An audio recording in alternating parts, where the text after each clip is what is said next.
The last 5 episodes of Power left us with so many clues and hints that leads to there being endless factors and possibilities of how Ghost survived and pulled off the plan of all plans. If you're one of those Power fans that are tired of hearing about Ghost being alive, then this video is not for you. So I'll save you the time so you don't have to spam the Ghost is dead let it go comment in the comment section below. Of course, I'm aware of the countless interviews that actor Omari has done in the past, and of course I'm aware of the financial disagreement that Omari had with Stars. But like I have said in numerous other Ghost Town videos, this means absolutely nothing. Omari has never straight up said that he would never return, and Stars is never gonna come out and blatantly tell us that they paid Omari to come back.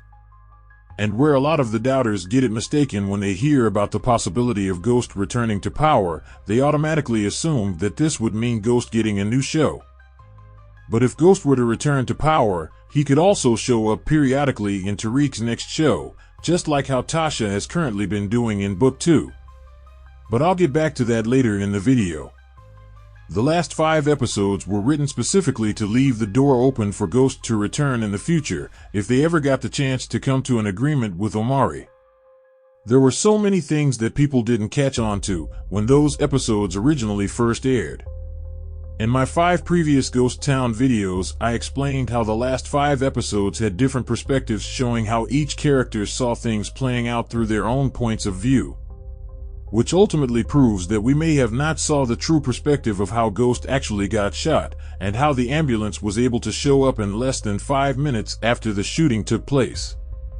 But if there is anyone who hasn't seen my Ghost Town videos, the playlist link will be in the description below where I give full explanations to any questions that you may have about how he survived. There were a number of you that pointed out some interesting theories and clues in the comment section of my other Ghost Town videos that you suggested I take a closer look into. And today in Ghost Town Reloaded, that is exactly what I will do.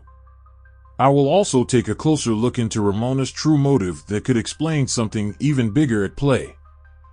Now this next theory that someone brought to my attention actually took place, and a great observation. But I think that this person may have had the two scenes mixed up. There wasn't anyone in the hallway after Tariq originally stashed the gun in the locker at Club Truth.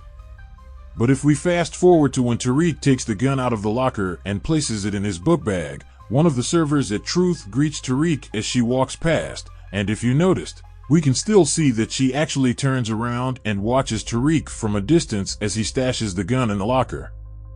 But I believe that the show intentionally blurred the focus of her in the camera because they knew that not too many people would notice this. Not to mention the camera never panned back in her direction after Tariq placed the bag back into the locker.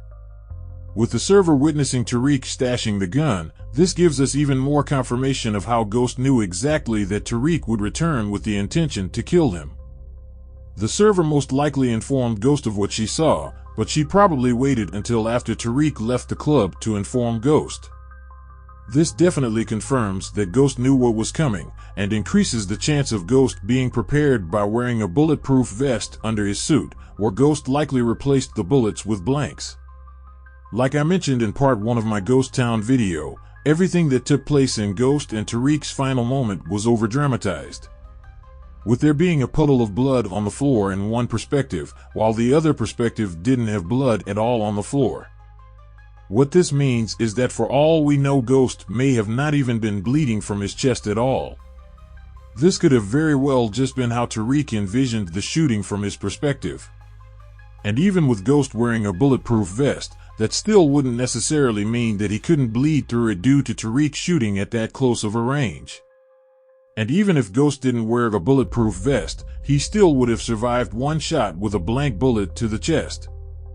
If Ghost really did fall over the railing, I highly doubt that he would have been that talkative to Tommy with a bullet in his chest and brain trauma from his head hitting the ground after his fall. This is just one of many reasons why I believe that we may have been fooled by the perspectives of what we saw on screen. There were a lot of people that played a part in helping Ghost fake his death. For any newer viewers, I suggest going back to my previous videos to see who exactly I believed played a part in everything. There were two specific people that I briefly mentioned, but never went into full detail as to how they were in on helping Ghost. These two characters that I am about to mention possibly played the biggest role out of anyone else in my opinion. Whenever new characters are introduced in the show that carry a certain level of power and influence, and we never learn much about their backstory, that's a major red flag. The first character that I believe was crucial to not only helping Ghost escape, but also making sure Tasha was placed in witness protection is none other than Stephen Ott from the DNC. We were first introduced to his character in Season 6 Episode 12 when he walked right into Attorney General Jacob Warner's office and shut down the investigation of Ghost by the feds. What stood out for me in this was the fact that he referred to Ghost as property of the DNC. Stephen Ott also ended up getting Jacob Warner fired later on in the episode. We have seen Stephen Ott pull off some major moves within the legal system, but the biggest move of them all was when he got Tasha's murder case for the supposed death of Ghost thrown out. Now sure, Stephen Ott was only looking out for the best interest of the DNC by keeping all scandals away from the public eye. But you have to ask yourself what was his true agenda that he had set out for Ghost if he were to have been elected lieutenant governor. And how exactly was Stephen Ott able to call so many shots within the legal system? I believe that Stephen Ott may have deeper ties than just being the head of the DNC. And I think that Stephen Ott may have had his sights set on Ghost long before we were even introduced to his character. Which is why Stephen Ott could have put Ramona Garrity in place to lure Ghost into politics. When it comes to Ramona, we never really learned much about her background other than divorcing her husband. We were first introduced to Ramona in Season 6 Episode 3 when she joined Rashad Tate's campaign and fired everyone who was on his campaign team. In my opinion, Ramona was inserted into Rashad Tate's campaign by Stephen Ott, and I think that Stephen Ott's agenda from the very beginning was to make Ghost lieutenant governor.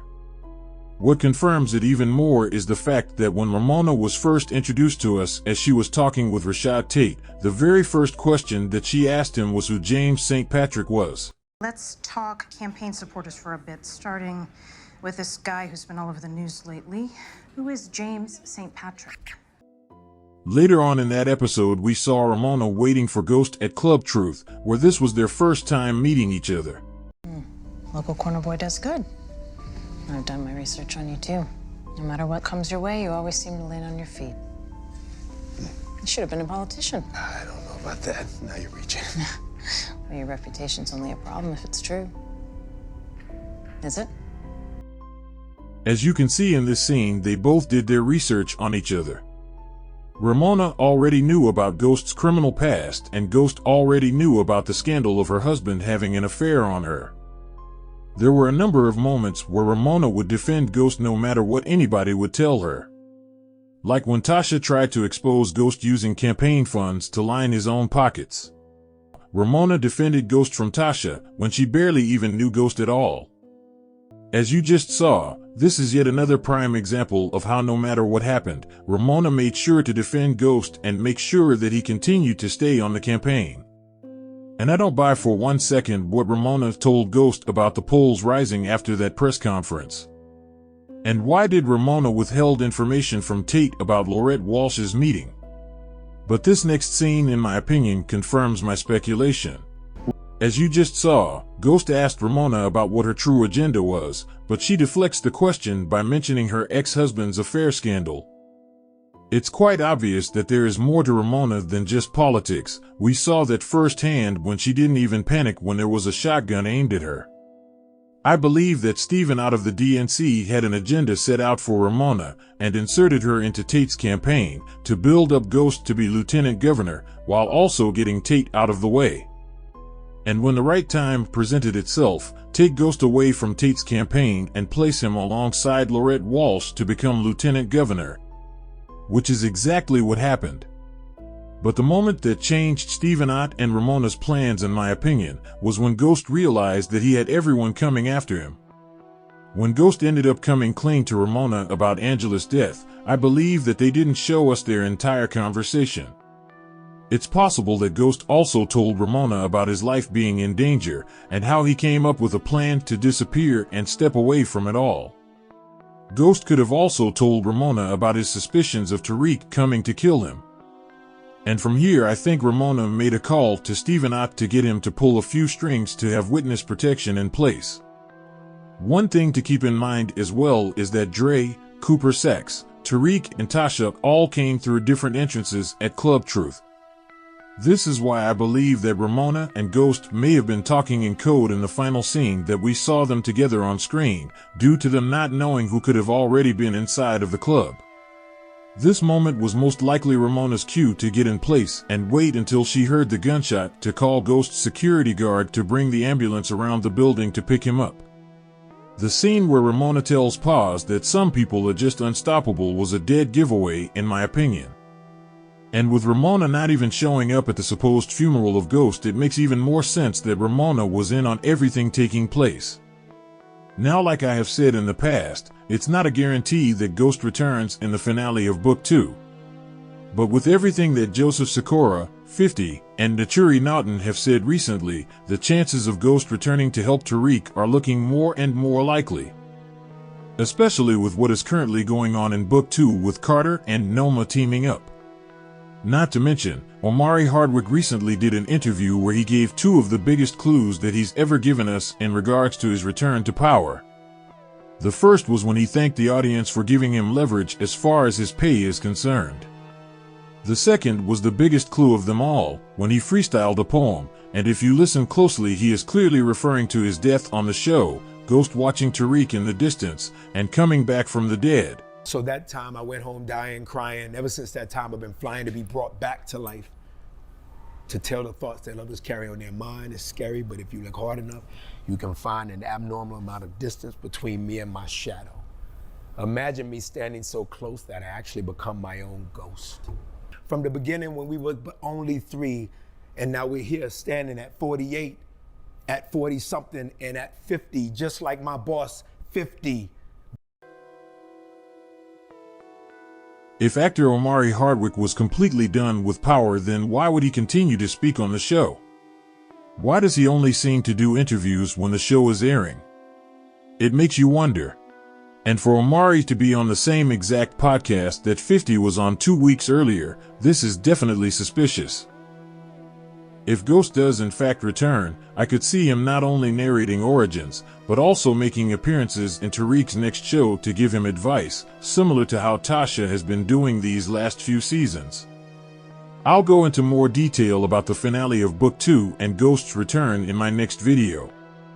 Thanks for watching. Please like, comment, and subscribe for all things within the Power universe. See you all next time in the Universe of Power.